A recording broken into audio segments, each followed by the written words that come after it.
కొడుక పొద్దుటి నుండి ఏం తినలేదు, అన్నం వేసుకురా నా తింటావా? వద్దే అమ్మా, నాకు ఇప్పుడు ఏం ఆకలి అయితే లేదు. పొద్దుటి నుండి ఏం తినలేదు, ఆకలి అయితే లేదు అంటానం ఎందుకురా? అమ్మా నేను తర్వాత తింటది, నన్ను ఉరియాక నువ్వు లోపలికి పో. సురేష్ నువ్వన్నా చెప్పరా అది బిడ్డ, నా కొడుకు పొద్దుటి సంది ఏం తినలేదు, తినవంటే అసలు తింటలేడు. అరే అన్వేష్, ఏమైందిరా? అన్నం తింటలేవురా? ఏం లేదురా అమ్మా, నువ్వు లోపలికి పోయి.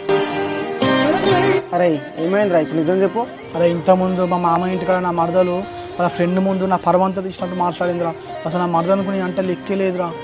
అట్లా మాట్లాడేమన్నా కొత్తనారా? ఫస్ట్ మీ మరదల గురించి ఆలోచించు, పక్క పెట్టి. ఇంకా 2 నెలల నోటిఫికేషన్ పడతాయట్రా, గవర్నమెంట్ జాబ్ మీద ఫోకస్ పెట్టు. అరే నేను ఇంత కష్టపడి చదువుకుంటా గవర్నమెంట్ జాబ్ కొట్టాలనుకునే నా మరదల కోసం రా.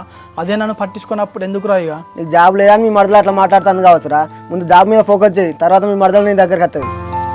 ఏం కాక మీ పిల్ల స్టోరీ ఏం చెప్తావు? ఎక్కడ దాకా వచ్చింది? ఇక్కడ దాకా వచ్చిందంటే ఏం చెప్పాలి, నిన్ననే ఇంటి దాకా వేయచ్చిన. కాక ఇంటి పాడ పట్టిందిగా బండి. అవును కాక, రికార్డు వంక పెట్టుకొని ఇంటి దాకా వేయచ్చిన. బా మన గ్యాంగ్లో నువ్వేరా అమ్మాయిలను పట్టించాలి నెంబర్ 1.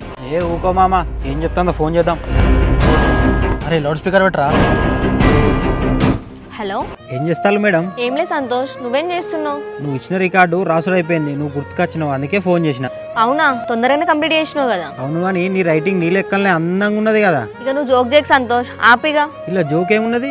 నీ రైటింగ్ అందంగానే ఉన్నది, నువ్వు అందంగానే ఉన్నావు. సర్లే సంతోష్, నమ్మినా లేగా. సరే కానీ నాకు బయట కొంచెం వర్క్ ఉన్నది మేడం, నేను నైట్ కాల్ చేస్తా. ఓకే. ఇలా చాలా మంది అమ్మాయిలు అబ్బాయిలు చెప్పే మాయమాటలు నమ్మి మోసపోతున్నారు, జాగ్రత్త.